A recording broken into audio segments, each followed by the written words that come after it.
मी गोव्याला होतो आणि गोव्यामध्ये जो माहोल असतो तो रॅप सॉन्गचाच वगैरे होता, माझ्यासमोर होता तो.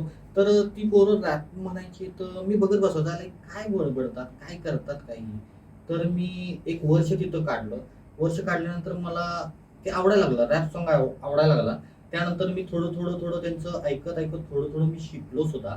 आणि नंतर मी स्वतःचा मी रॅप तयार केला आणि तो तिथं प्रेझेंट केल्यानंतर लोक म्हणलेले की खूप छान केलं, कमी दिवसामध्ये तू खूप छान रॅप म्हणतोय.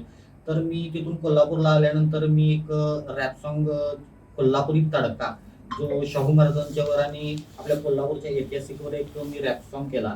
तो इतका हिट झाला की तो ज्या लोकांनी ऐकला, म्हणजे त्यांना खूप असं म्हणजे इथं गेलं म्हणले ते, म्हणजे माझ्या काळजापर्यंत गेलं असे म्हणले, म्हणजे आपल्या कोल्हापूर भाषेत मी बोलतोय.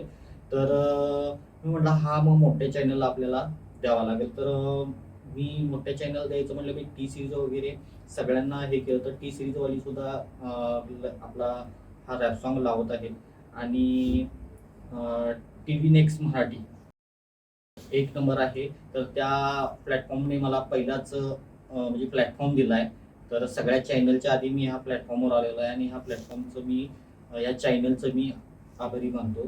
आणि असंच माझ्या पाठीशी राहून देत आणि कोल्हापूरचा रांगडा रॅपर टॉपला आहेच. तर आणि टॉपला न्यायचं सर्व कोल्हापूरकरांनी मदत करावी.